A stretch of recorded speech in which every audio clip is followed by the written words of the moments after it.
Hello, ladies, gentlemen, and the 57 genders in between. We're going to talk money today. Give me 1 second. Let me share this on Twitter.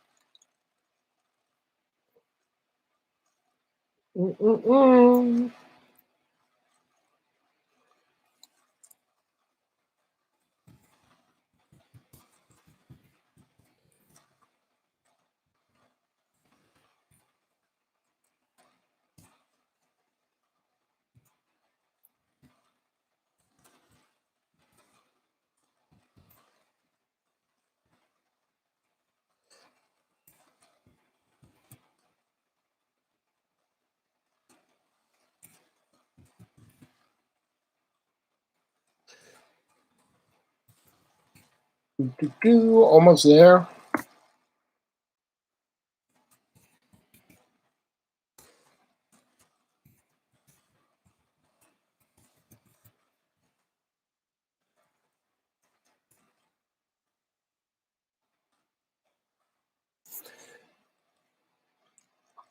All right, and we're live. What's going on, everybody? So today we're going to talk money, and specifically we're going to talk money in politics, which is a very shady prospect because it's one of those things that people all the time wonder and ask, how does somebody who makes $150,000 a year, let's say as a congressman, congresswoman, or what have you, how does somebody like that get rich? How, for example, does Maxine Waters live in a multi-million-dollar home in one of the nicest neighborhoods you could ever fucking hope to live in the middle of a neighborhood that, by the way, is nowhere near her fucking district? She does not live in her district among the poor and the working class. She spits on the poor and the working class. She never sees the poor and the working class. But how does she get all that money? And it comes back to our friends, the Clintons. And Democrats love doing this. And here's the thing, politicians are rich. However, from what I've noticed, most Republican politicians, they're not off the hook. They're not totally innocent. Of course they're fucking not. But many of them are businessmen, businesswomen, successful people who then use that success to get into politics, i.e. Donald Trump. He's not a politician. Hillary had way more money than he did when she ran. Biden had more money than he did when he ran.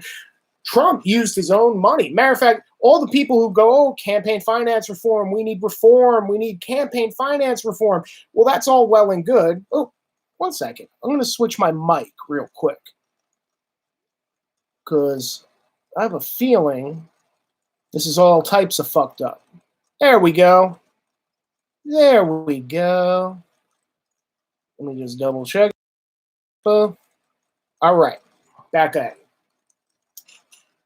So they said campaign finance reform. This is what we need. Well, Donald Trump is a guy who actually took money out of politics by using his own money to run, as opposed to Hillary Clinton. She needed your money.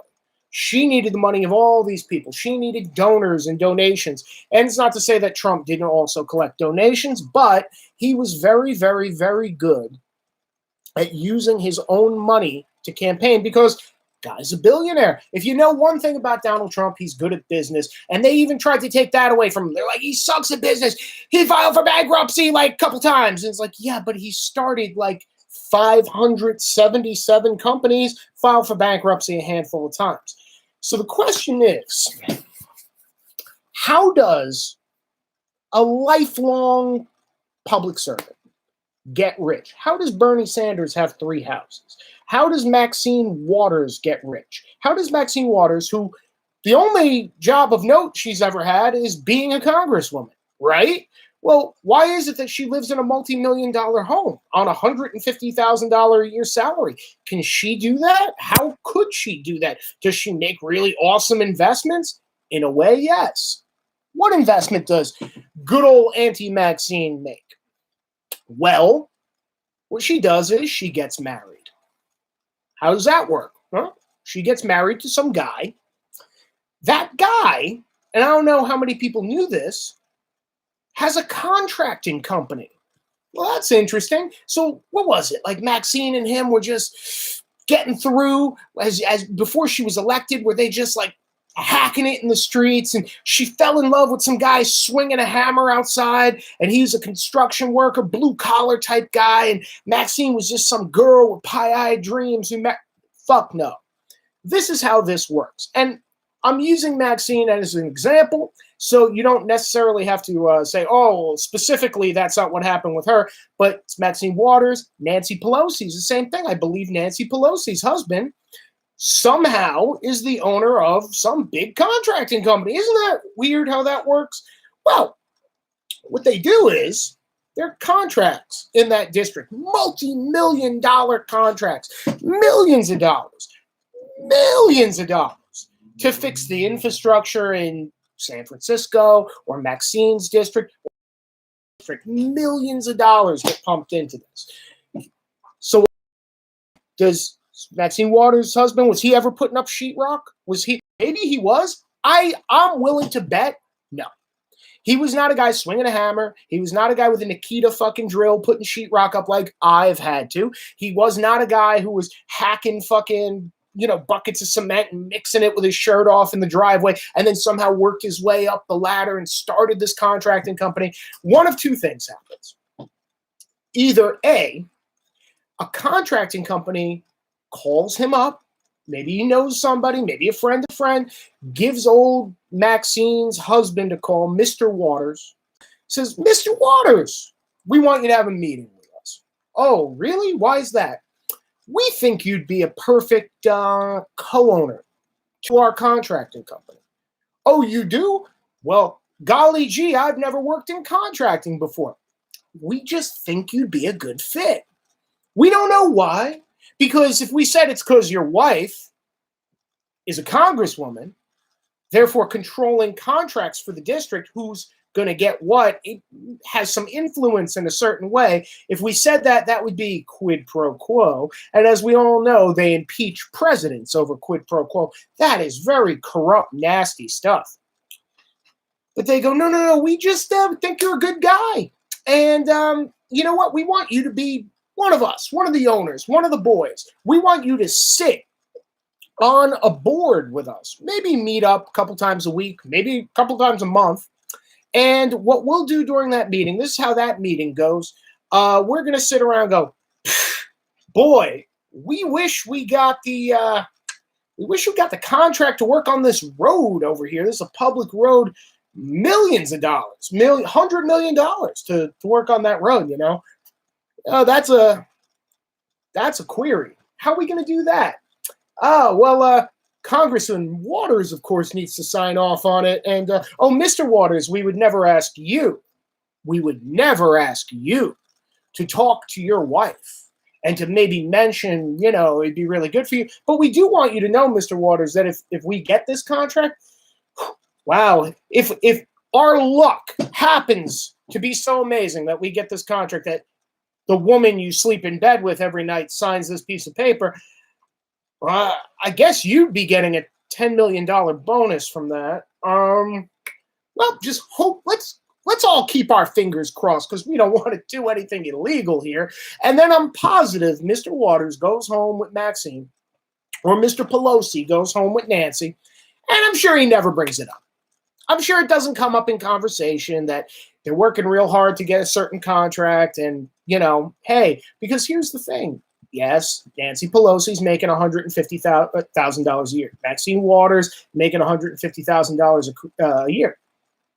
But their husbands, they might get a $10 million bonus for their contracting company. Either they get asked to be part of it, or all on their own, unprompted, once their wives or husbands or whatever get into office, politicians just decide, I think I've always wanted to own a contracting company. And when they go to the bank, what do you think they say? Well, my wife is actually a congresswoman. I think we do very well with government contracts. Oh, gee, do you fucking think? And then in the meantime, here's the thing. Nancy can wash her hands. Maxine Waters, who, by the way, when I'm picking on Maxine Waters because she consistently gets voted the most corrupt politician in fucking Washington for this very fucking reason. They go, we have no clue. We had no clue our husbands were going out of their way to do this. What? Are you kidding? Oh, in the meantime, when my husband buys a $20 million mansion for us this year, I will be living with it in it. I mean, I am his wife. When my husband buys a private jet, I will be enjoying the private jet. When he gets the yacht, of course we have to vacation on, my husband's yacht, because I only make $150,000 a year. That's one way they get money. It's a huge way they get money. And isn't it funny how all these, the husbands of female congresswomen, specifically who are Democrats, all just get inspired to own, their dream becomes to own a contracting company. Just must be a really, really good idea. Now, the other thing you may have noticed, and yes, I'm picking on Democrats more than I pick on Republicans, so just fucking live with it. But there's very good reason. You may have noticed that Democrats have never seen a tax that they didn't like. A lot of people just go, they're a bunch of fucking commies, blah, blah, blah. I wish it was that simple. Now, when a Democrat raises taxes on something, and it's always the Democrats, it's hardly ever the fucking Republicans, but Democrats are normally fighting to raise taxes on something, on one thing or another, right? When a Democrat introduces a bill to raise taxes on cigarettes, let me ask you something. Do you think they're passing the savings on to you? Do you think Democrats are so fucking stupid, and you would be excused for thinking that when they decide that they're going to, hey, let's raise the cigarette tax to 60%, do you think, because this is how it's presented, because apparently people are fucking stupid, and they see shit like, hey, they're raising taxes on cigarettes. Why are they raising taxes on cigarettes? Because they don't want people to smoke anymore, so everyone's going to quit smoking when they raise the taxes on cigarettes. Great. Same thing with taxes on, now that weed is becoming legal everywhere. And I really, something in my gut really hurts me every single time I hear somebody go, yeah, they should legalize it and tax the shit out of it. Can you please stop giving away everybody's money immediately? How about you enjoy a couple years without them taxing the shit on it? But no, that people are trained now to think, just tax it. Instead of making it illegal, just tax it. It's like, stop. How about you don't fucking tax? How about you don't tax anything? How about that? They will do this shit where they go, we don't like cigarettes, and it's killing people. And we have such big hearts. Believe me, every time a Democrat wants to raise taxes, it's because their heart just aches. And their heart is so big that they just, we want to stop you from drinking soda. We want to stop you from smoking cigarettes. Don't drink alcohol. And how we're going to discourage it, we're going to raise the taxes on it. Even gas. They always go, well, if we raise the taxes on gas, these companies are making billion-dollar profits. The question isn't if they're making billion-dollar profits or not. The question is, with the system, the way the system is, does anyone out there think that when you raise taxes on any company, for any reason, they're going to eat it? They're going to just go, fuck.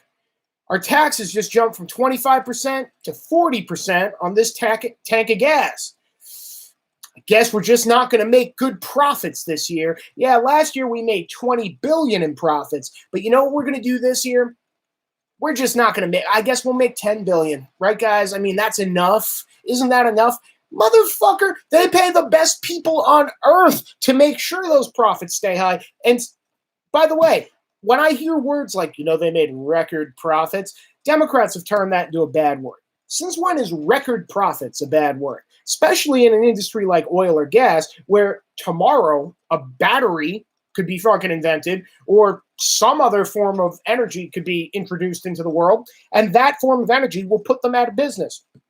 So if they make $20 billion in record profits this year because they're Exxon, next year they might make negative 40. They might make negative 100 billion because they're working and pumping oil, but nobody's using oil anymore. And odds are in the next 50 years, something like that will organically happen. You don't have to force it. You don't have to fucking government fund solar panels and windmills that don't fucking work, you fucking momos. You don't have to do it. But that's what no. We're the good people. We're the good people. That's why we're taxing these guys. Make them pay their fair share. And it's like their fair fucking share. They might be paying, when they say they subsidize gas, they don't subsidize. The image that people get in their head is they're sitting there and the government's writing a check to Exxon. Like writing them a check and going like, here, it's a subsidy. No, all they're doing is going, okay, instead of paying $15 billion in taxes this year, you'll pay $5 billion. Well, why are they paying $5 billion? Because it's in the interest of the country. What do we got here? Agreed, politicians don't represent the people. No, they do not represent the people anymore. There is just a swamp and the swamp and the people. Term limits need to be applied and the swamp needs to be drained regularly. Couldn't agree with you more. And the reason I can't agree with you more is because they all, once they're in office for so long, they all find a way to fuck you and fuck me. They're not fucking Exxon. Are you out of your goddamn mind?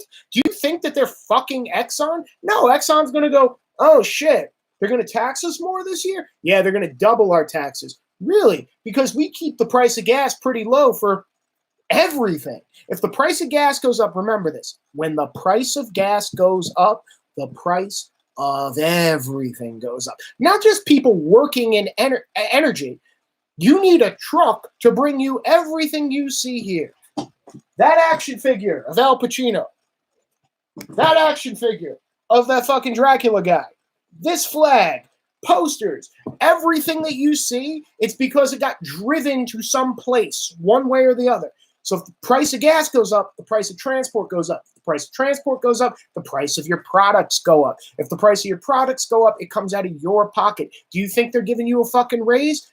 Fuck no. Because let's say you're a goddamn landscaper. I'm sorry. We spend $300 a day filling our trucks and our equipment up. Now it's $600. We can't give you a raise.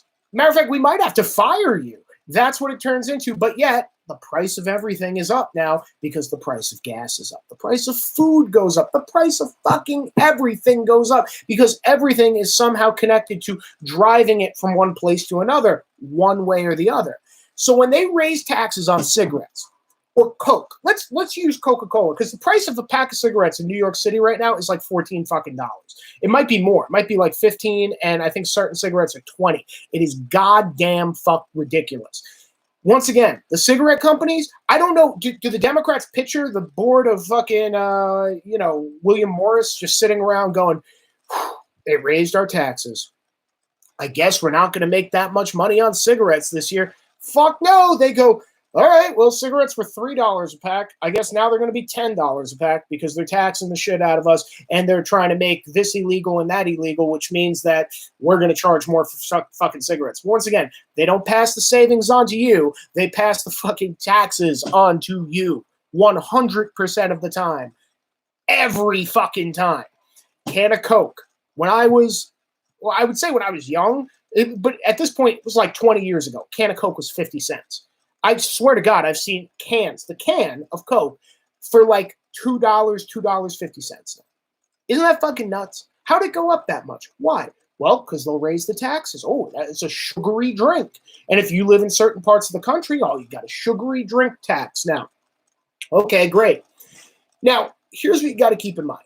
The fine people at Coca-Cola, the fine people at Pepsi, the fine people, anyone who makes soda, they need to buy the metal for the fucking can. They need to buy the cardboard for the boxes. They need to employ people to make those things. They need a factory. They need to mix all the fucking sugar and the syrup and the God knows what, and they fucking put it into the cans. They need to seal the cans. They need the plastic things that go around the thing that kill the turtles. They need fucking factory workers with forklifts, people who know how to operate those things, and those people are union. The unions are usually with the Democrats, and they usually do very well. They load them onto trucks. You need a truck driver to take it to the grocery store. A grocery store clerk has to sit there and fucking sell it to you, and that's how you get a fucking can of Coke. And while you're getting that can of Coke, how many people were employed to bring it to you? Well, now they raise taxes on it.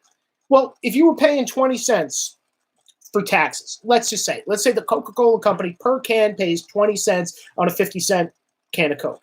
And they go, we're going to raise it to 35 cents. What the fuck do you think they do? Do you think they just go, well, shit, I guess we're only making 15 cents per can? No. What they do, because this is a business, this is all business, nothing in business is done out of the goodness of anybody's fucking heart. They go, okay, this can of Coke that used to be 50 cents, I guess is $1 now because they raised taxes. A couple years from now, more fucking Democrats who love their goddamn taxes come into office and they go, well, now we're going to make it the 60-cent tax. And they go, okay, I guess can of Coke's $1.50. Then somebody else goes, I want it to be 70 cents, 75 cents. Okay, fine, it's $2 now. And it keeps fucking going up like that. And it does nothing for the people.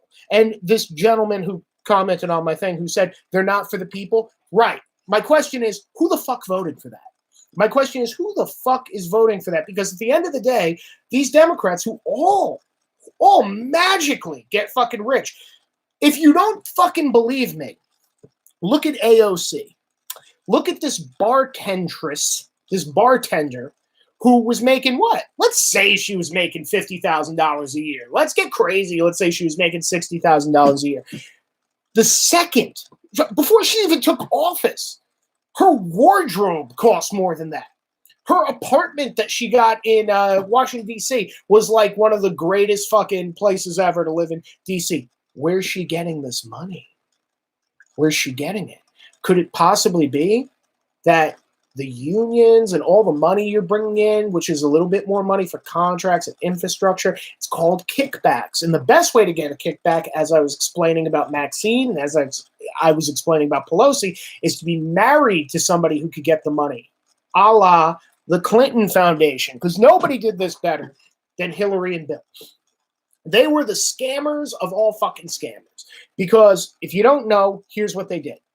They go, okay, we're going to start the Clinton Foundation. Bill Clinton's a former president, so high-profile guy. No matter what you have to say about him, he has a bit of a profile. Hillary is still in politics, okay? She becomes Secretary of State. Before that, she was a senator, but she becomes Secretary of State. So now she gets to decide on foreign policy.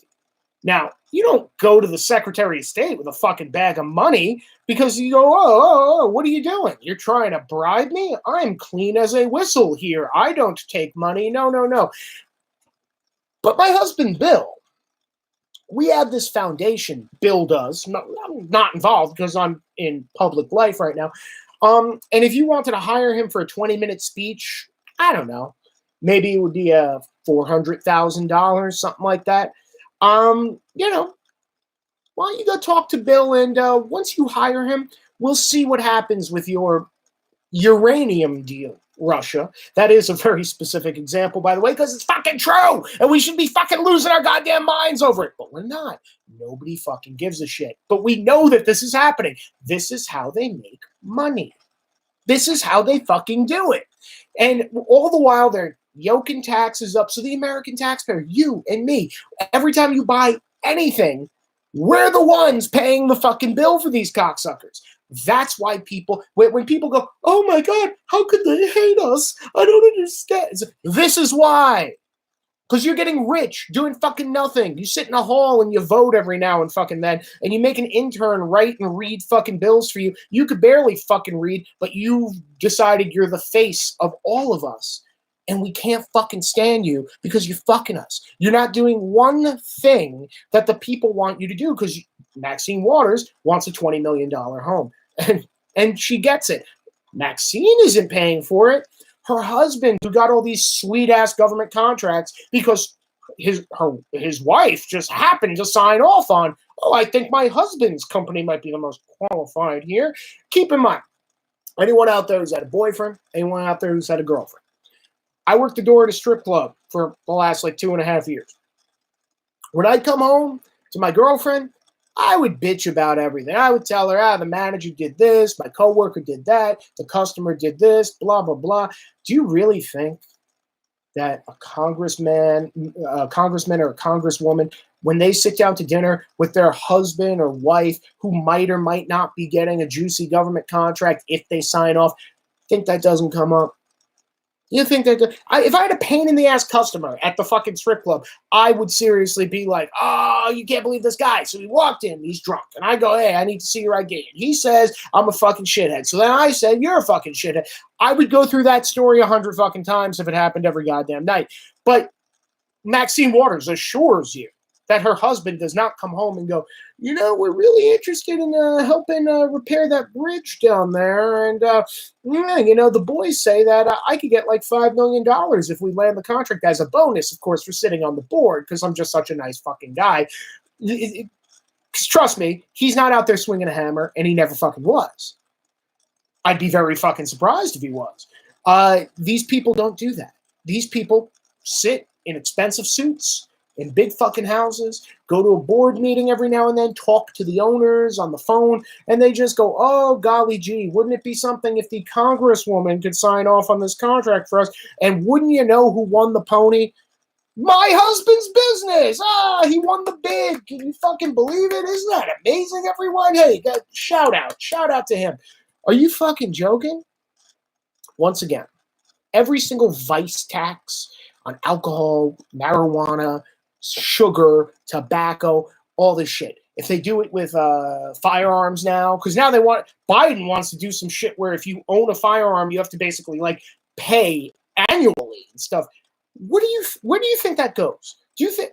Because keep in mind, I wouldn't feel better about shit being stolen from me if all of a sudden amazing things around me started to happen. Like, oh, fuck, they raised the tolls, but now the roads, it looks like outer space. I live in New Jersey.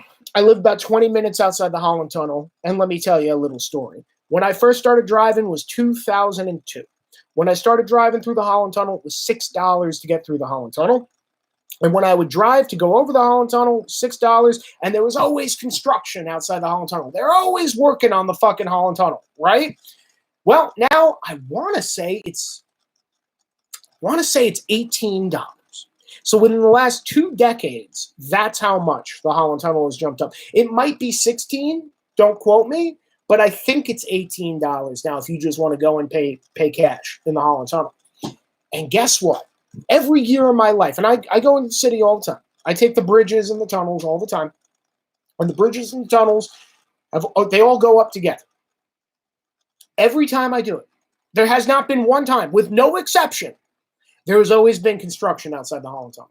There's always cones. There's always guys in hard hats. There's always jackhammers. There's always something in the roads leading to the tunnel and near the exterior of the tunnel. There's always construction going on. What the fuck are they doing? 20 years. It's been almost 20 years of doing road work outside the Holland Tunnel, and they're still not fucking done? What's going on? What are you doing? It didn't take 20 years to build the fucking thing. Right? It didn't. And it was built in the 30s? Matter of fact, I want to say my great-grandfather helped build the fucking thing. And it didn't take that long. It didn't take 20 years to build it.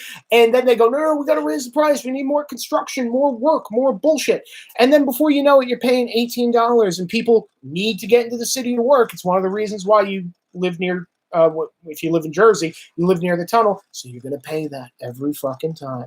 So, and by the way, for those of you not in the New York area, so there's never any parking in New York City. You really need to know where to go and know where to look. I've gotten good at it. I know there's certain roads that are more clear than others. But if you are just a stranger going into the city, good luck finding parking. You're not going to find it. And the signs are so fucking vague, you're probably going to get ticketed. So your best bet is to put it in a garage.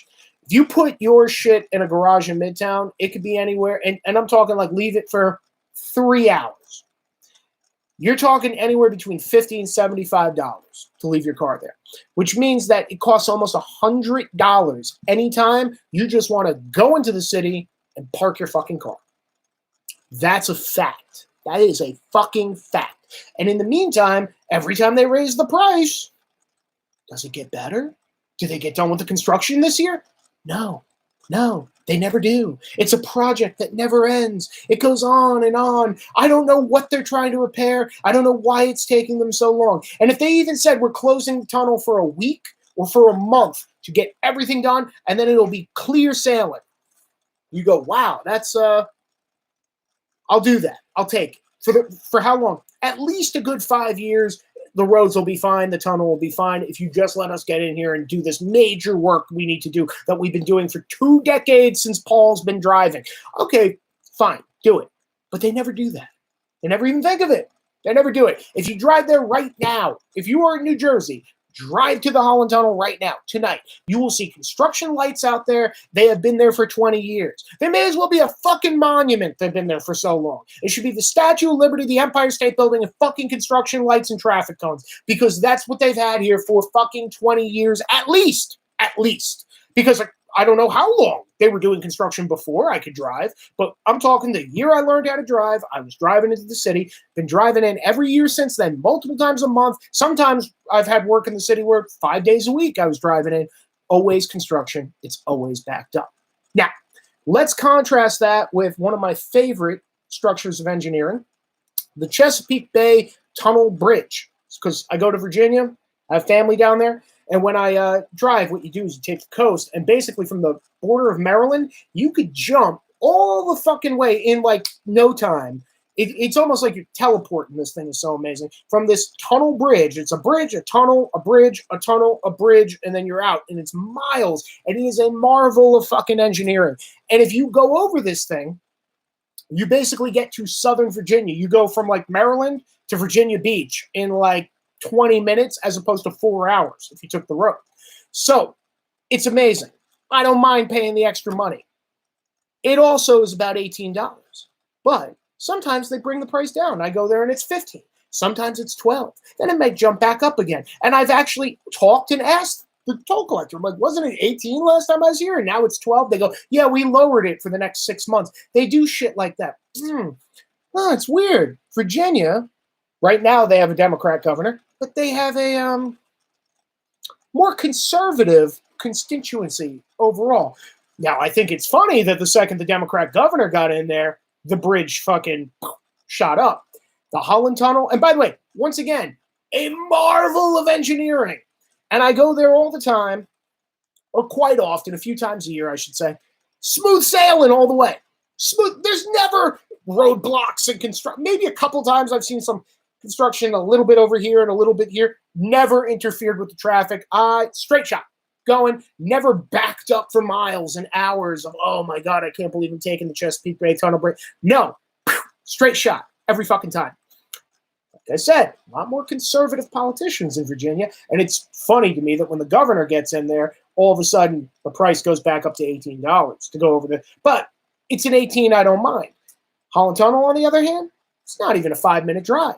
Not even. If it was smooth sailing, you'd get across the Holland Tunnel in 2-3 minutes.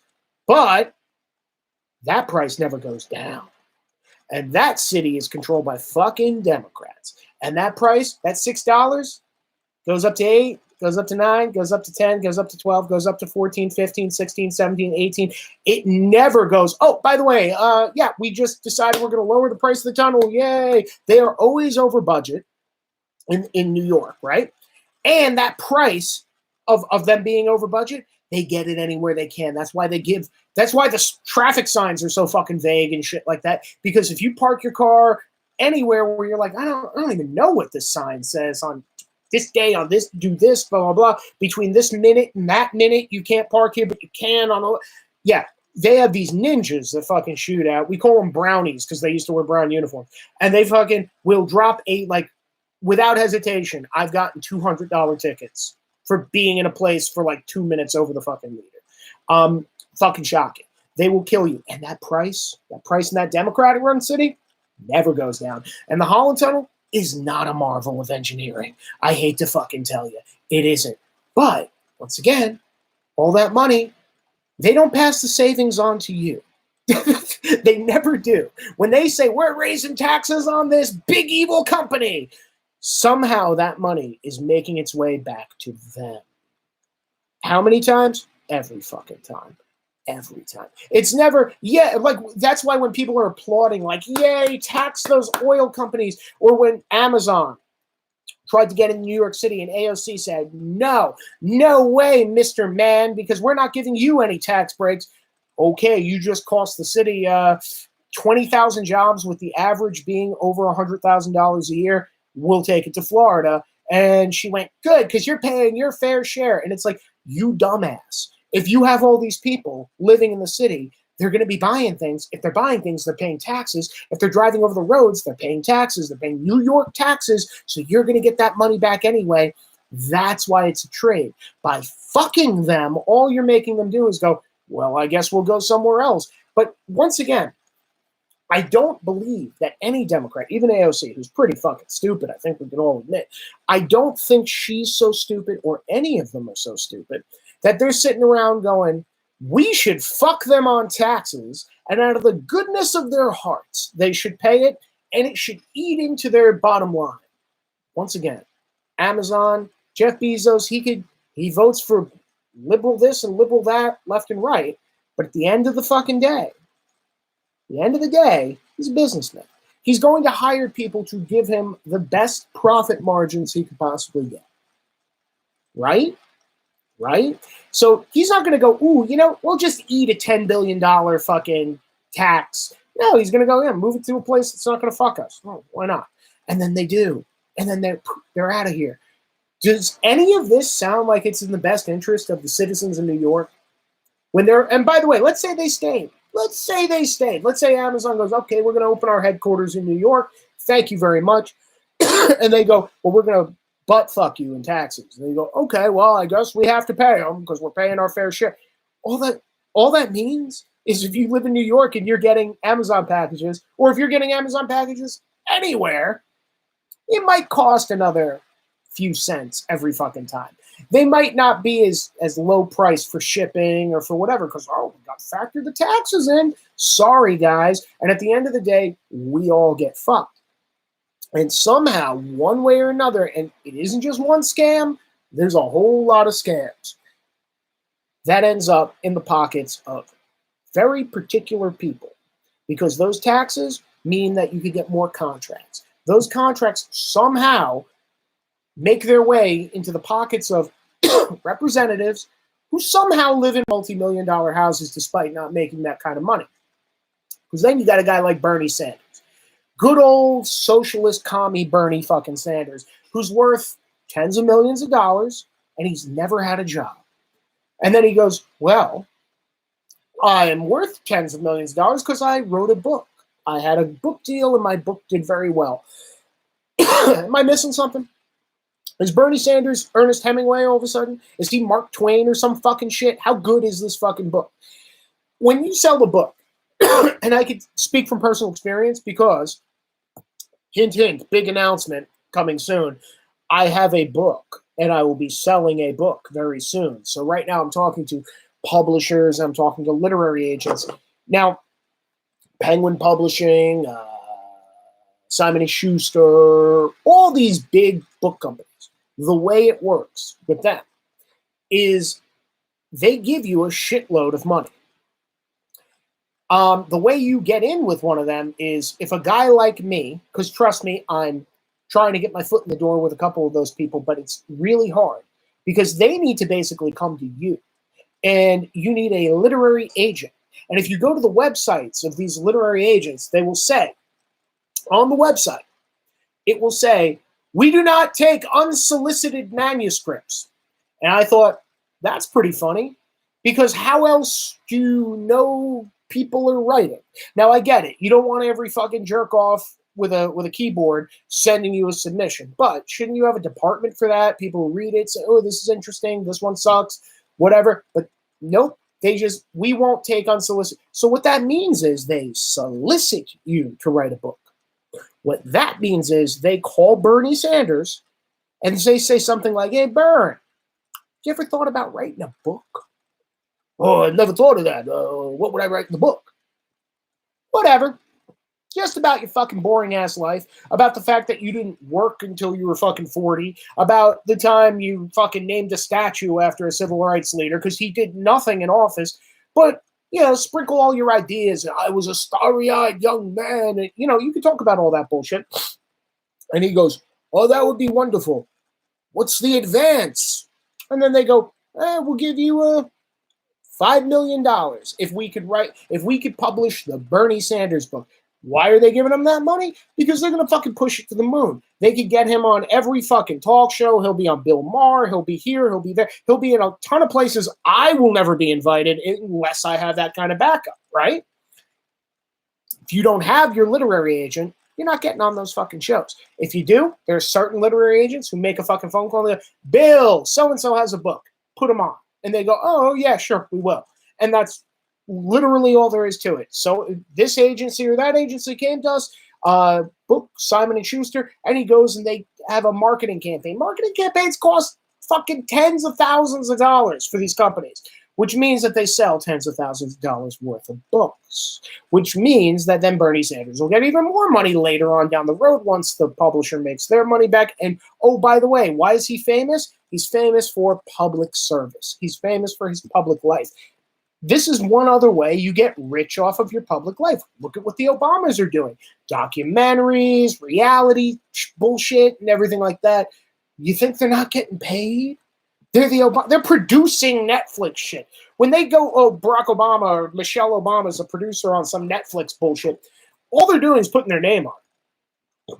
Do you think Barack Obama or Michelle or any one of the Obamas in their family is sitting around with Netflix going, I want to see a new season of Punisher? Like, do you anything in you think that?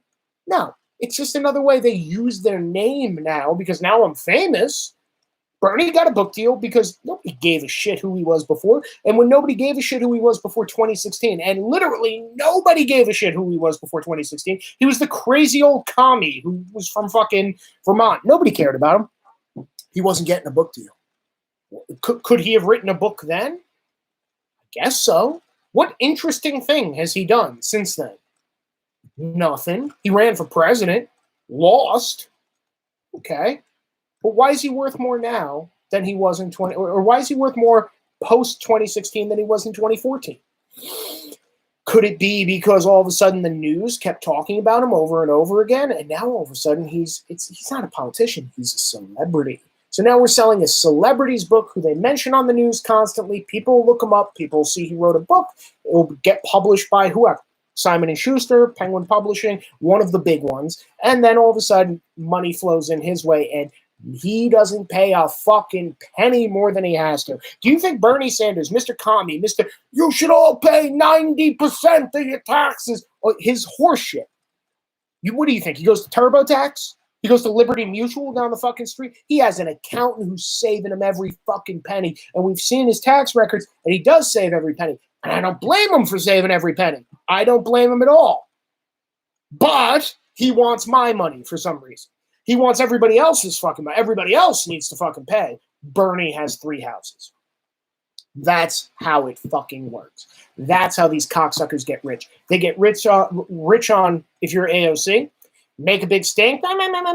When she leaves fucking politics, her face is everywhere. Everyone knows who the fuck she is. Why? What has she done? She's pretty. She's kind of pretty.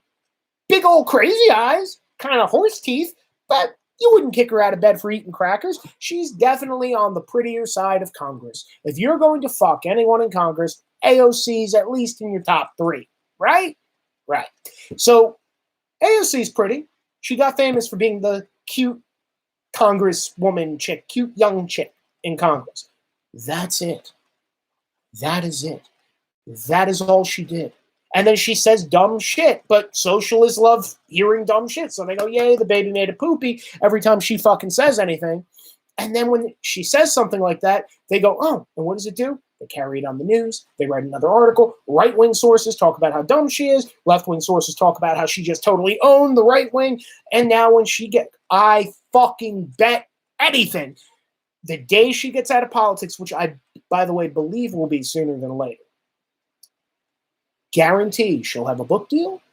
Guarantee she'll have, because right now she doesn't have a spouse, so she can't do the weird public life thing. She can maybe do it through donations, and I started a foundation over here. So maybe if some lobbyist donates to her foundation or her PAC or her this or her that, because that's the other thing. We have PACs. A union could give to her PAC. So AOC's, she has ways of making money. I mean, shit. I don't think I'm telling you any secrets. I don't think I'm telling you anything that's mind-blowing when I say, there are people who run for Congress every year on both sides, and it's a fucking scam. You know that, right? You know who Omar Navarro is, don't you? He's a Republican, by the way. Has anyone out there ever heard of Laura Loomer? Isn't it weird how she collected more than $1 million, I believe? Might have been closer to 2. And she lost by like 30%? What do you think happened to all that money? Do you think she gave it away and she's living in fucking squalor? This girl has not had a job in fucking years. But that was her thing. I can make a lot of money if I say, hey, I was banned from Twitter, I was banned from this, and I was banned from that. And she went and grifted everybody, told everyone she was winning this fucking thing, and then lost by like 30 fucking points. That's a lie. That means you were inaccurate. Okay? It's not we slightly lost. Oh, those motherfuckers. You got butt fucked in front of the country. Omar Navarro runs against Maxine Waters every fucking term. Every term Maxine runs, Omar Navarro jumps in there and goes, I'm the Republican running against her. Why? Because it's an all-Democrat district, and he can fucking collect money with his little PACs and donate here on my page. Donate. This is a grift. They are grifters. But the people I mentioned aren't very good at it. They're good in the sense that somehow, as people who are under 30, they're making a living at it. But they're not getting the big money. They're not living in $1 million house. They're comfortable right now. But it's all a grift. It's all bullshit. And that is the swamp. The swamp is when an Omar Navarro or a Laura Loomer, who are right-wing examples of grifters, actually fucking win. When they win and they get in there and they go, oh, fuck, I don't know how to do fucking anything. What the fuck do I do now? Then they get a little book deal. Then they get when they leave eventually, they might get like a Netflix thing, or they might get like a reality show thing, the way Sarah Palin did. Notice Sarah Palin hasn't been in politics, have you? You know why? Because I hate to say this, because, a lot of people like what she stands for, but she didn't want to be in fucking politics. She went to Alaska, ran for governor, didn't even finish her fucking term, right? Once she was a celebrity because she was the, kind of cute, milfy vice president candidate, all of a sudden, she disappeared. Did she run for senator anywhere? Has she ever been appointed to any other thing? I mean, Trump was just in office for 4 years. Has anyone said, hey, we got to get Sarah? No, she did a reality show. Nothing wrong with a reality show, but all she was doing, nobody gave a fuck about her, even when she was governor of fucking Alaska.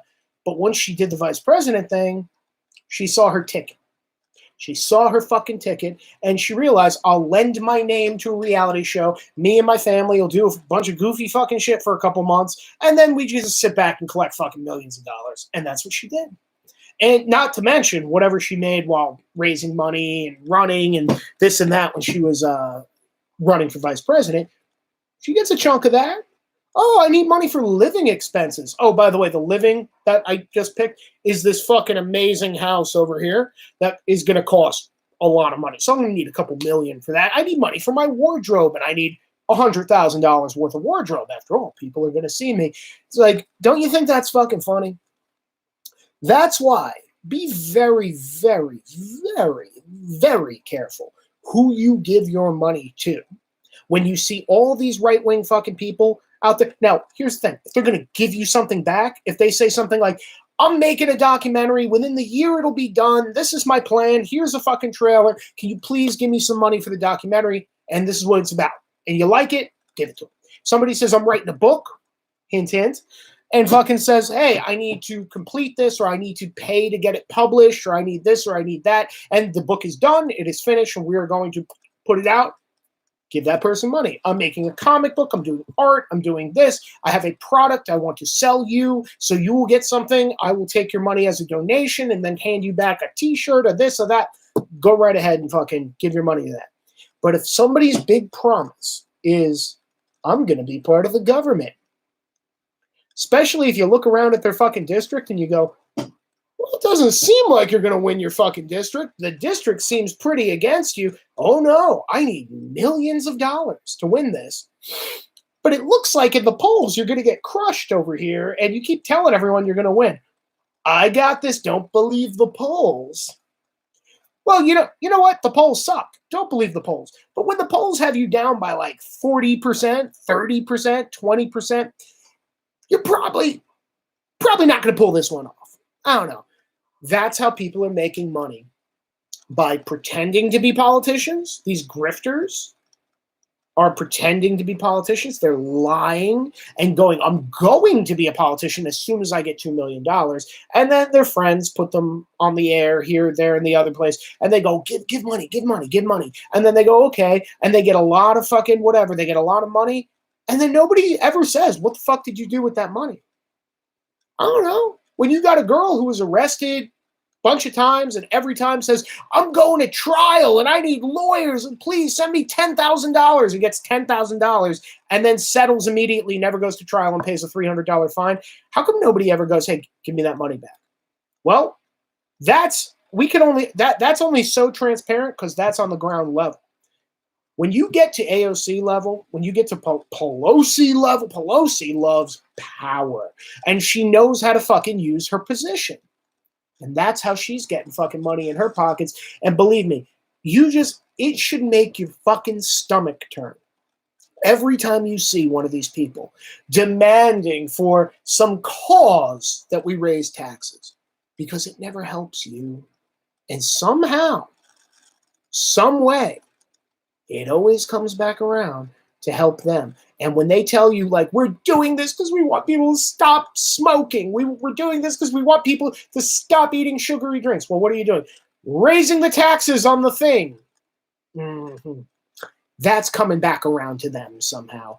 Believe me, not one of these politicians has to be woken up at night in the middle of their night by their spouse and go, what happened? I was just thinking of how many people die of sugary drinks. You go, oh, baby, don't worry. We can raise taxes. Do you think that'll work? Do you think they think they're going to put Coca-Cola out of business? Do you think they think they're going to put the cigarette companies out of business? No. They're just saying, fuck you, raise your prices. Make these fuckers pay more because they're addicted. So you know that they're going to pay more. Make these why do you think they got into vaping so quick? All it is fucking water vapor, right? That's all it is. Oh, but people had a hard on for vaping. All of a sudden, no, we need. And I hate vaping. I call them pussy sticks. They're fucking terrible. But we need to tax it. We need to regulate and tax. And here's the thing about freedom, guys. I want to give you all a big warm hug for being here with me tonight. Here's the thing about freedom. Once you give it up, it doesn't come back so easy. Do you need an example? Do you really need an example? Why don't you look at COVID-19? We lost basic freedoms, including when we could go out to eat, how many people a restaurant owner could let into his restaurant, if we could show our face. Sup, fucker? Hey, buddy, how you doing? We lost all our basic fucking freedoms one at a time. We gave them up because they said we need 2 weeks to flatten the curve. Clock is fucking ticking, isn't it? We are still waiting for those 2 weeks to be up. And they're not yet. And we gave it up. We told you, oh, if you scream the word pandemic, we'll do whatever you want. And if you throw us a fucking $600 check every fucking 9 months, we'll just go, oh, okay, I guess. And we did. And now we're paying for it because to un-COVID-19 us, it's not going to be just like that. It's not going to be just like that, especially when these fuckers got Joe Biden to sit in that fucking big round office.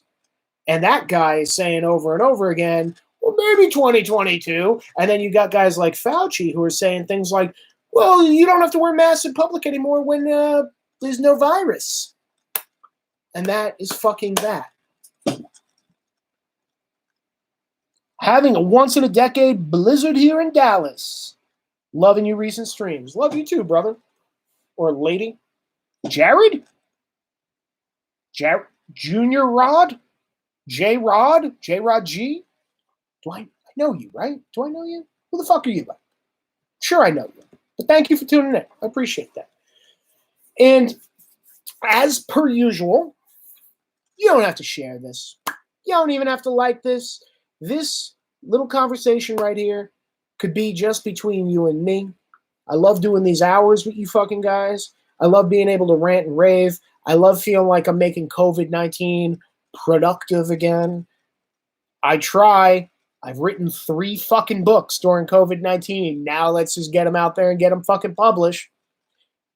Big news soon, I promise you. Gerard.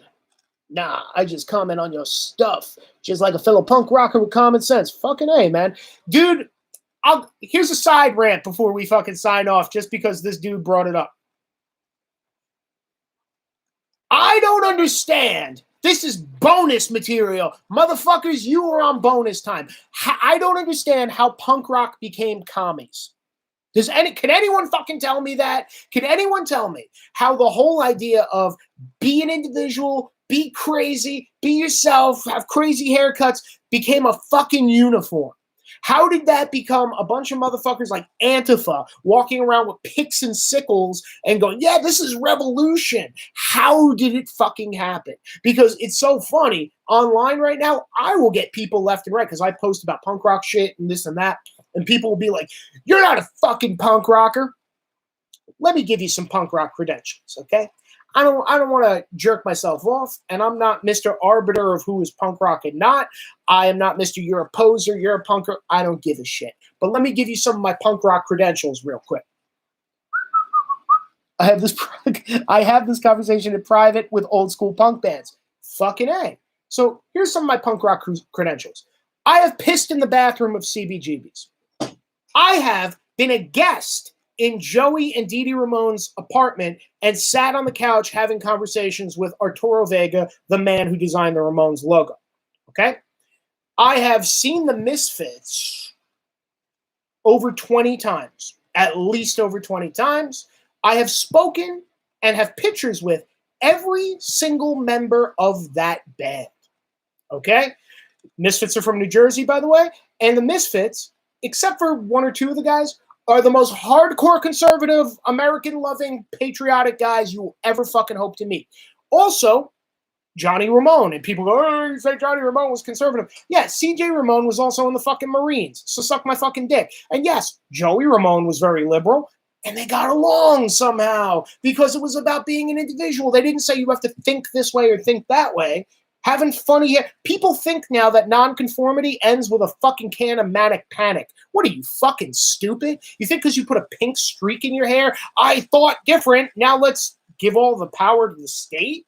Oh, Joe Biden. Really? Does it make you feel fucking good to say I love Hillary? I love more establishment. The reason why I thought Trump was cool to begin with wasn't because I was Republican first. It wasn't because I was Democrat. I've always been sort of like a libertarian individualist type guy.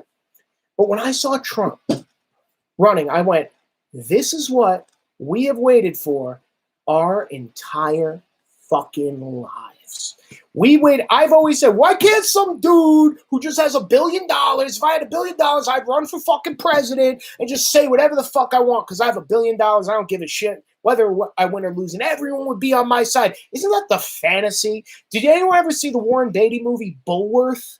It was basically that, except he gets into like hip hop culture and he's just like talking shit to the interviewer and stuff like that. And people are like, oh, and he's talking shit about his opponent, and everybody is like shocked, but all of a sudden his numbers are going up. It's the fantasy. Warren Beatty, yeah. Not even. It's not left versus right. You're right. You know what it is? It's establishment versus fucking outsiders. And I don't give a shit. Everything I've ever been involved in, including punk rock, I've always been a fucking outsider. By the way, I fucking have shooken hands with Henry Rollins. I have fucking hung out in the basement of the Bouncing Souls by myself with my friends, watching a fucking full rehearsal and filming it, by the way, so it's on film, with a full rehearsal in the basement of the guys from the Bouncing Souls. I have gone apple picking with Mike Hideous of the Misfits. I went apple picking with the fucking singer of the Misfits. Suck my fucking dick. when anyone goes, "You're not a real punk because you've always been trapped." Fuck yourself. Fuck yourself. Because I did all this shit. I've hung with the guys from Sam Hain. I have snuck in to fucking cooler concerts that most people have paid to fucking see. I have fucking done all this fucking shit. That's what makes me a punk rocker, because I like punk rock. That's all it fucking takes. I don't give a shit who you voted for. I love the Dead Kennedys. They're as socialist as they fucking come. I love that fucking band. I love Holiday in Cambodia. I love fucking Frankenchrist. I love Plastic Surgery Disasters. As a matter of fact, it's the name of one of my chapters in a book I'm writing. One of the books, and here's a hint, it's about strip clubs. But I fucking love it. I fucking love it. You can't tell me not to like it. You can't say you don't vote the right way to fucking like this shit. And you know what I bet? I bet if I fucking sat down with Jello Biafra, I would have a more interesting conversation with that cocksucker than you would. I sat and interviewed Legs McNeil, motherfucker. Eat my fucking ass. Have you? Have you? Have you done any of these things? Huh. Raise your hands, motherfuckers. How many people out there went apple picking with the singer of the Misfits? Oh, that was me. Matter of fact, not only did I go apple picking with him, I'm pissed at that motherfucker. I'm pissed at least 2 out of 3 of the former singers of the Misfits. Listen to Dick Shit Conformance with Dead Kennedys. It aged well. Most of the Dead Kennedys licks age well because it has great guitar, great lyrics, and great fucking vocals. And what's his name? Pelegro, the drummer, was awesome. Like, the whole band was fucking tight. There isn't a fucking East Bay Ray is a great fucking guitar player. Moon Over Marin is one of the best guitar licks of all fucking time in punk rock or any other music. It's unbelievable. And I mean, shit. That's the thing. I'll put punk rock bullshit up against any other thing. The bass line in Theme for a Jackal, when Jerry Only does the he earned his fucking stripes. He could be Mr. fucking sellout from now on, and he is. He could be Mr. Piece of Shit. I just want to sell t-shirts. You know why? Because that fucking bass line in Theme for a Jackal was so fucking righteous. He earned his goddamn stripes right there. Greg Ginn from Black Flag is one of my favorite fucking guitar players of all time. What's his name? Matt Freeman from Rancid is a ridiculous fucking bass player. He's ridiculous. Bill Stevenson from the Descendants and from Black Flag is a fucking beast. It's a fucking beast of a drummer. How dare you? How dare you question my punk rock credentials? But all of a sudden now it is turned into, well, if you're not a communist, you can't be punk rock. Fucking says who? Tell that to the Ramones, motherfucker. Tell that to every member of them. Tell that to Glenn Danzig. And when he's done punching you, you can tell me how that turned out. Greg Ginn is living down the road from me. Really? He lives in Texas now? Well, I guess he doesn't want to pay those fucking California taxes. I do hear he has fucked over everybody he's ever worked with, but, God bless him. If he's making money on his old record label from who signed? I think the Screeching Weasels or something like that. The Melvins may have been on there, and apparently he fucked every single one of them. So I guess he's doing the Joe Rogan thing now. He's avoiding taxes and laying the fuck low, and God bless him. If you could get away with it, I mean, don't scumbag me, but if you got your fortune tricking dumber people than you, didn't read their contract, I guess it is what the fuck it is. But yeah, I don't understand when punk rock became a political thing, and I feel almost like the communists infiltrated it because black people really don't care about communism. So they tried the racial angle, and now they're doing it again with Black Lives Matter.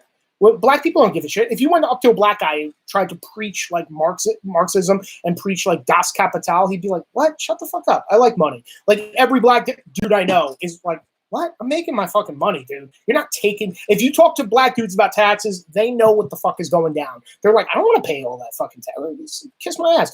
But they went, the punk rockers are people who are like disenfranchised. They think they'll never have anything. So we'll basically be like, hey, punk rock's about taking care of everybody. And you know what taking care of everybody's all about?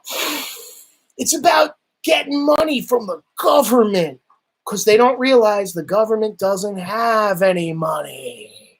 You have money. If you have a job, you have money. So they took these poor, disenfranchised kids. And I'm glad you're talking to me, man, because Screeching Weasels, hell yeah. That is a Screeching Weasels lyric.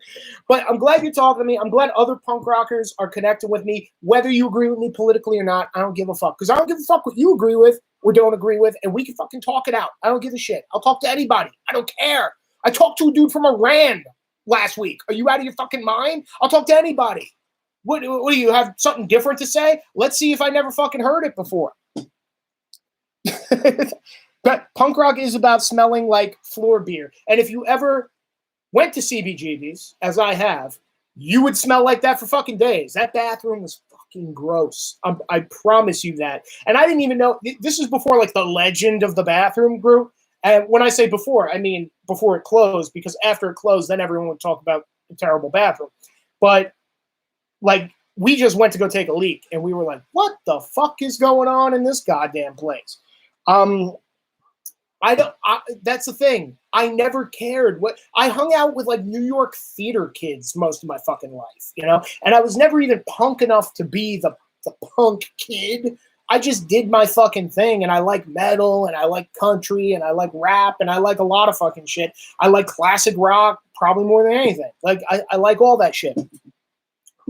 I don't understand and I almost like don't, not above all else, but on a personal level above all else, what communism did that pissed me off was it took my beloved punk rock scene and it poisoned it and told disenfranchised kids it will never fucking get better for you, which was, it used to be the drug shit. They used to be like, you know, it'll never get better, I'm going to do heroin. But now they take all these people who are on heroin and meth and God knows what else, and they say, yeah, it'll never get better. And the only way it will get better, it's not getting better because these big government guys and corporations, man, they all fucking should give you free money. Why should they give you free money? Because they have a lot of money. And it's almost like this weird punk rock fantasy, like, dude, if some guy with like $1 billion just gave me like $1 million, he wouldn't even miss it, and I'd be a millionaire, I'd be rich, it would change my fucking life. It's this weird punk rock fantasy of like, but it always was just like a fantasy. Now they think that that's going to happen. Bernie and company and all the little commies around the world have made them think that, no, this is actually going to fucking happen, that you can get taxed into prosperity. And as long as they're doing that, and this is part of, this actually all comes around into what we've been talking about for the last hour or so. They think they could tax your ass into fucking prosperity, right? It's not fucking true. They cannot. But they tell them they can. But the more they raise taxes, they think, well, you get a little more benefits, welfare, food stamps, blah, blah, blah. And the punk rockers, the little artist types who literally think they should get money to sit on their fucking balls all day and paint paintings and all this other shit, and don't realize that that doesn't motivate you. And the best thing for you is to sell your art for fucking money. That's it. The best thing for you is to make your art worth something and to make you worth something. Because if you're the guy, whether you're a musician, a painter, a graphic designer, whatever, if you do all your shit for free, no one will ever pay you. It's that simple. If you're the guy who does the free shit, no one's going to go to you one day and be like, now I got $500. You're done. You're done. If you're the band that gets up for free because you just like to play, it's nice that you like to play. That's great. You can play in your fucking garage every goddamn night. But if you want to make a living at it, if you go, I don't want a job and I want to do this, you have to be a salesman and you need to sell yourself. And that used to be, before it got infected with communism, used to be a hallmark of punk rock. That these guys did it themselves, DIY, and then went to the local club and said, yeah, man, we need some money for tonight. And we could bring a crowd. And they would get all their little punk friends to join them and get into a crowd. And then all of a sudden, the place would get money. They'd get a little more at the door. Then all of a sudden, one day, a band who was worth $5,000 had another band come in who said, we'll do it for $2,000. Club owner went, oh, okay. Well, will you bring a crowd? Oh, yeah, we'll bring the same type of crowd, but we'll do it for $2,000 because we're not sellouts doing it for the money. Okay, you just made a $5,000 band worth $2,000 in the free market. Congratulations, fuckface. Then that $2,000 band had some other band come around and say, we'll do it for $500. And there's 5 of us. So all we need is $100 each once a week. Yeah, okay, we'll go with it. You're still going to do it? Yeah. Another band came around, so we'll do it for nothing. And then another band came around, looking at the band doing it for nothing, and said, we'll pay to play. And the club owners, especially on the East Coast, went, pay to play? What do you mean? Whatever do you mean? We guarantee we'll sell 20 tickets to our friends and family, and you don't have to pay us unless we sell all 20 tickets. We don't go up. And the club owner went, you fucking serious? Sure. And enough dumbass bands who were told capitalism, money bad, money's the root of all evil, and all this other bullshit were tricked into fucking doing that. And that's why none of you little motherfuckers can make a living with your band anymore. And I'm going to tell you something, and we'll leave it here because I've gone over an hour. Hold on. Let me read what we got. I know who you are because punks these days whining about the Nazi uprising happening everywhere. I'm like, no shit. Look up and do research and find a multiracial group. Exactly. Guys who support Trump. LOL. Oh, yeah, they played this played to the 90s and 2000s. Yeah, that's what I'm talking about, pay to play. But yes, it does. You know what I was told yesterday about the Capitol Hill riot, which, of course, we're against the Capitol Hill riot. It's stupid to do righty bullshit, you know? Pay to play and Battle of the Bands, where they put 20 fucking bands up there, and then people are wondering why, nobody gave a shit. When it's like, oh yeah, I have to sit through. Well, the audience isn't going to sit through 20 fucking bands, you idiots. But they don't give a shit if you're bored or not. They just want to get your money one fucking time. And that fucked up the music scene because it meant there was no music scene. You know why? Because the guys who would go out and party and have all this money to fucking spend, they didn't have it. Oh yeah, they didn't pay us. You guys need to pay for all our shit because we're the band. Doesn't work like that. Barely get money from the fucking merch stands anymore. But yeah, some guy actually said that the Capitol Hill thing was a bunch of Nazis wearing Nazi t-shirts and swastika t-shirts and swastika flags who went in there and then was acting like I was an idiot when I went, I didn't see anything like that. Like, you could say it was bad. You could say I'm against it. You could say I thought it was terrible. But there were an army of guys wearing swastika t-shirts. But now it's like they'll just say, no, they were everywhere. And I'm supposed to go, okay. And it's like, I don't know, man. Sue your fucking optometrist because I have 2 fucking eyeballs in my head and I didn't see anything like that. And if there was anything like that, CNN would be blasted and everywhere. It would be all over every feed that I can fucking look through. I'll pay to play if I'm in the opening for Snoop Dogg. And yeah, and there's 2 openers, of course. I saw a few of those guys. A few. Right. A few of the Nazi guys. I didn't see one guy in a swastika t-shirt or waving a swastika flag. I think that would have been a bit rich. I think somebody in the MAGA crowd would have said something about that, particularly being that most of the people I know who are in the MAGA crowd are sitting around real fucking tired that people are doing this to them. Real fucking tired that they have to fucking get accused of being Nazis. So when a Nazi guy shows up or a guy who thinks he's edgy shows up in his swastika t-shirt or Hitler shirt, they go, dude, get the fuck out of here. That's in my experience. I've never seen a guy go, cool shirt. Hey, let's wave Nazi flags. Because all those guys are like profoundly autistic. And it's shocking that anyone would even for 2 seconds entertain that person. Because in my experience, I never have. People around me never have. I don't understand who thinks that like this big cabal of Nazis is coming. Saw a guy with a swastika flag and a "Make America White Again" hat. Yeah, if that is true, I didn't see it. I didn't see any pictures of it, and I think that would have been something that's in the news. Maybe it was in the crowd somewhere. But again, man, that was the biggest problem. The people I saw there were all the dumbest, most retarded people that you could possibly find. When I see like the Baked Alaskas going up there, I'm like, oh man, this guy sucks. Do not make him the face of your thing. Like whatever it is. Well, but here's the thing. That was a story that was reported in DC that we shouted down a Nazi. I have seen many of it, because here's the thing. There's literally like 50 like I love Nazi type guys who walk around America. The problem is they keep hearing from the news that groups like the Proud Boys are Nazis. So when the Proud Boys say we're going to show up to this public thing, those guys will just show up and think, hey, and you, by the way, you can spot them like this, because they don't blink, they look at you like this and go, hey, brother, hey, and they always want to like shake your hand and like stare at you with this like Scientology eye, like, brother, yeah, mm-hmm.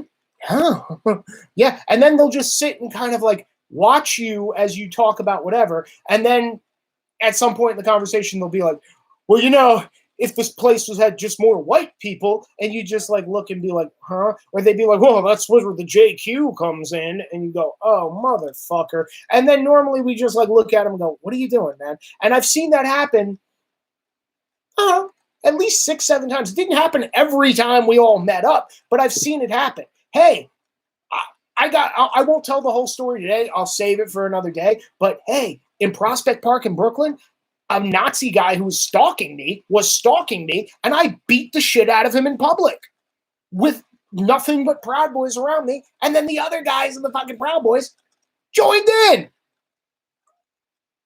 Why? Because we're not him. And we're tired of being accused of him. The guys in that group don't want to be associated with him. The MAGA crowd, the real patriots, don't. Like, my grandfather fucking fought Nazis. All my relatives fought fucking Nazis. I don't want anything to do with a goddamn Nazi. Are you out of your mind? Are you out of your fucking gourd? And then they show up and they just start like, yeah, Hitler. And you're like, huh? What? What's going on? And the dude didn't like my writing. I knew who he was because he kept at me on fucking line like a dumbass. And I took the fucking boots to him in the middle of Prospect Park, beat the ever-loving shit out of this guy because he put his fucking hands on me after I just told him, leave me the fuck alone. Multiple times. Go away. I don't want to talk to you. I have nothing to say to you. Leave me alone. Get the fuck out of here. And he was like, what are you doing? And then he was doing his bitch bullshit where he's walking behind me, poking me with his elbow and giggling. And I said, you got something to say? And he went to go slap me in the face. People were like pulling on him, holding him back. He went, oh, I'm leaving. And then fucking ran at me, hit me in the side of the head with his fist. And I turned around and lit him the fuck up for the next. Didn't last long. It was literally like a 45-second fight, and it ended with me with my knee on the back of his neck till he turned purple. That's what happens to Nazis who show up at MAGA stuff and patriotic stuff and Proud Boy stuff. That's what happens to them. But we'll never get credit for that. No one will ever be like, oh. And then when it happens, like the time in D.C. that you're talking about, people were like, huh, that's interesting that they did that. It's like, not to me, it isn't, because I've seen shit like that go down for years. Like when I spoke at the March Against Sharia Law, like Identity Europa guys were there, and people went up to him immediately. Were like, "What are you doing? Why are you here?" And there was, of course, like 2 guys dressed like fucking tennis players, and they were like, "Dude, get the fuck out of here, man. We're Identity Europa. Like, we're not into like white identity shit. That's not what we're doing. We're talking about like Sharia law, and we're talking about Islam, and we're talking about immigration here. We're not talking about like we're not even talking about like Muslim hate. We don't hate Muslims. We're talking about like, the issues with terrorism and whatnot. That's what this is about. They fucked off. We were also surrounded with like 400 Antifa that day who fucking attacked us. And how that headline came out was, violence erupts at right-wing event. Like all of we get attacked and then they call it a right-wing attack. And we're like, I don't know what to do with that anymore. So I got this one. All identity politics are, yes, I don't care what you look like. I always try to flip them. A Nazi alone sometimes just beg me to get flipped. Yo, here's the thing with all these guys. Any of the white pride Nazi, like real, like I want to talk to you about Hitler fucking guys, strong USA for all, including Muslims who came here to live in a nice country. I want you to assimilate. That's all. Whatever country, if you're a Muslim dude who showed up and you're like, I want to run a restaurant, I want to have kids, I want my daughters to fucking join cheerleading, I want my sons to play football, bravo, dude. Come on over. I want rock and roll. I want to grow sideburns. That's what I want. That's who I want to see. I don't want to see the people who come here and fucking want to turn this into whatever they tried to leave and fuck it up for the other people around them. That makes me sad because I'm like, you're not enjoying America. And you could do whatever you want. You could believe whatever you want. But it's the same thing with like Mexican immigration. I have no problem with Cuban immigration. Matter of fact, I would give every Cuban a pass if they wanted to come here, because when Cubans get here, they're like, oh, I couldn't wait to leave that fucking place and I want to be American.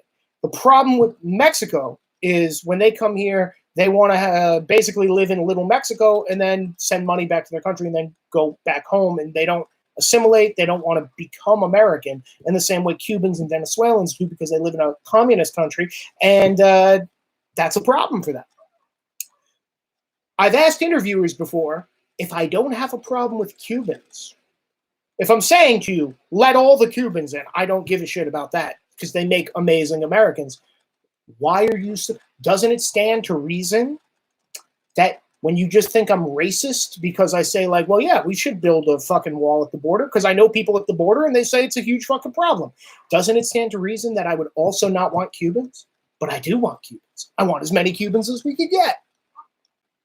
How do you explain that? And it's like you fucking told a liberal robot a riddle. They just like, you like Cubans? I'm like, right. Anyway. But yeah, man. I don't know. I've seen it happen. I hope it happens at every MAGA thing. If you see the white pride guy, and this is where we're going to end off.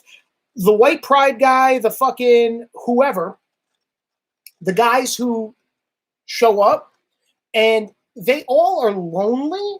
Like, they're not really the white pride. Like, if they had a pretty black girl or a pretty Arab girl pay attention to them, they would be like, I don't know, I like you. Like, they would turn into that guy in about a half a fucking second, because none of them are getting laid. None of them. None of the guys who are like, I'm into white identity, are slinging dick. By the way, I hate to fucking break this to you, but none of the Antifa guys are slinging dick either. They're not. Not one of them. You fucking idiots. You're hanging out with all the Me Too people who are like, don't objectify my body. And it's like, okay, so I can't even hit on you. If I ask for your number, you're going to say, oh, this is patriarchy, and you're in an argument. So you have to just be like their pathetic, chinless fucking guy friend. Shocking. Shocking that that doesn't work. But you're not going to get laid doing that, little guy. You're not.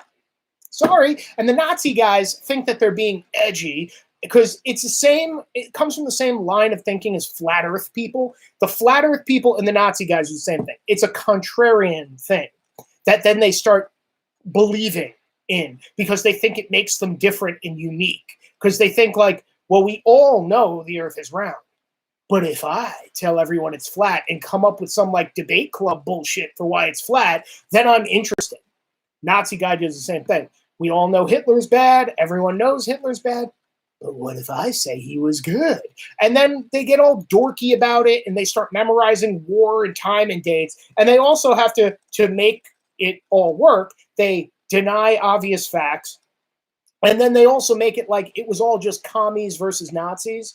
And America and Britain and Free France wasn't involved, which is weird because they always are like putting America, I'm like, with the commies because we were allies with Stalin. So they're like, well, that was commies. That was bad. And I'm like, well, I agree. Joseph Stalin was bad, but they had to stop Hitler because Joseph Stalin, as bad as he was, wasn't trying to like take the world over at the time. So that's why we hung out with him. Had nothing to do with we love communism so much we're hanging with you. And by the way, Nazis were fucking socialists. They were liberal, progressive socialists of their time. All the academics in America loved Nazi Germany at the time.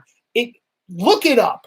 Look it the fuck up. They loved it. They loved how progressive it was. And it focused on things like vegetarianism. And it focused, you could have abortions and all the things, the religion and stuff like that, that your parents taught you. That's old-fashioned stuff. And you don't want to. We're the new people. We're doing it for you kids. Hitler Youth, everyone. That's what they fucking did. That's what they sold them on.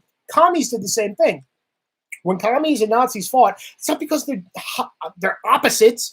They fought because it's like Protestants and Catholics. They both want to achieve the same goal, but they were encroaching on each other's territory, and it fucked everything up. They had big fucking pacts and alliances before the Nazis started encroaching on fucking Russia's territory. And then America and Britain and all them said, okay, they have a big army. Let's fucking chill with them. U.S. tried for as long as they could to leave it alone. That's true. can only ignore this shit for so long. Yeah, New York Times had some bad history during that time. Yep, NYT sucking isn't new. No, because they always, here's what progressive, this is the biggest progressive trick of them all. They are always on, for a group that says right side of history a lot, they are always on the wrong side of history. It always turns out their ideas are horrific. The results are horrific. People are dead.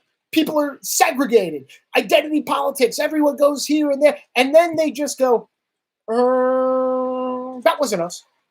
That wasn't us. And they've done that forever. Forever. Slave owners back in the day were liberal Democrats. And the whole thing was the white liberal slave owner considered themselves like the working man. Like, I'm the working man over here. You can't, take away my job. You rich, they didn't call them capitalists. They said northern industrialists. Industrialist was their word for capitalist. And they go, oh, you people with the money, you're the big corporations, and you're bossing me around, and I'm the little working man. That's how they saw themselves. And they fought a bloody war over it to get those slaves fucking freed eventually. And we did. And we won. And it's great that we won. And then after we won, what we did was we reunited the country by not demonizing the South and saying, you are the biggest Hitler pieces of shit who's ever lived. That was part of the Reconstruction strategy. That's why when I see the stars and bars, I don't fucking freak out. I don't go, no, you mean slavery. They don't. They don't. I've spoken to Southern people about this. It's not what that fucking flag means to them. It's not what the flag means to them. They don't. They don't want slaves. They don't want to bring it back. It's stupid. It's stupid. The thing is, the South even had their identity of breaking away. And yes, it was for the wrong reasons, and a lot of wrong stuff happened. And they came out on the losing side of that. But, and by the way, I recently read Ulysses S. Grant's autobiography, and it's really interesting because he actually outlines in it how, he gives respect to the other. He calls them throughout the book the enemy, but he gives respect to the enemy. He tells them, we need to get our wounded off the field, and I will do whatever you want, that we could have a truce for X amount of time to get our wounded off. They weren't doing guerrilla fighting, terrorist fucking shit. They weren't just trying to malign the other side as pure evil and blow each other up. I'm sure they weren't happy with each other, but it was fucking different. And they looked, Lee and Grant went to West Point together. They were classmates. He was classmates with a lot of these fucking Confederate generals. And it's crazy that people are like, no, they were the Nazis of today. It's like, they weren't the Nazis. They were the progressives. And we still reunited the country, despite the fact that the progressives were thinking, well, races are all separate and people are different based on their race, man. The way they thought then. They actually used science, the whole line of the science, you have to stop denying the science. They used that to justify keeping slaves back in the day. You're aware of this, right? Everybody knows that? Hope you do, because they did. And the Nazis did the same thing. They used science, their bullshit science, to say, well, this is how we're better than this group or Jews or that or whatever. They did all that in the name of modern progressivism and said that everybody else was denying the science. Even the evolution deniers of the day, like the Stokes monkey trial, they portray it as the stupid religious people versus the awesome progressive people. But if you really look into all the early evolutionists, it's some dark shit. It's some eugenics fucking shit where they're saying this proves that this is what black people are like, and this is what Jews must be like, and it goes to dark places in the name of progressive science, and the religious people were the ones going, no, we're all the same. Even though the argument boiled down to the ridiculous, you think my grandfather's a monkey? It's yeah, but all the details that they're talking about was basically you're trying to dehumanize certain races of people by using this. And they basically were yeah, that's what this fucking proves. Oh, by the way, flash forward a couple decades and you get Hitler, who was a big evolutionist. Love the science behind that. And I, of course, believe in evolution. but I don't use it to separate people by races. I believe we're all human.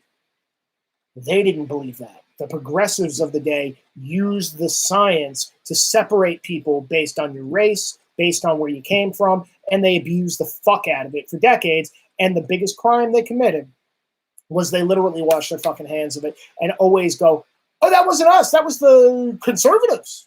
Oh, we're the right side of history. Of course. We always are. And of course, progressives always see themselves as the people who would be fighting against the Nazis and fighting against the Confederacy, because they don't know how in history we got to where we are today. And you could actually trace it all the way back decade by decade and say, who are the progressives of this year? What were these people considered? What did they call each other? What did they believe? Why did they believe it? And how did that work for everybody? And you could see some of the greatest fucking crimes in humanity were done in the name of progressivism. Comparing people to your evolution is like saying 5 miles ahead of you, you are a million miles. Yes, 100%. Yep. So anyway, I'm going to say good night to everybody. Good night, all. You don't have to like it. You don't have to share it. We can keep this between you and me. Thank you again for watching the stream.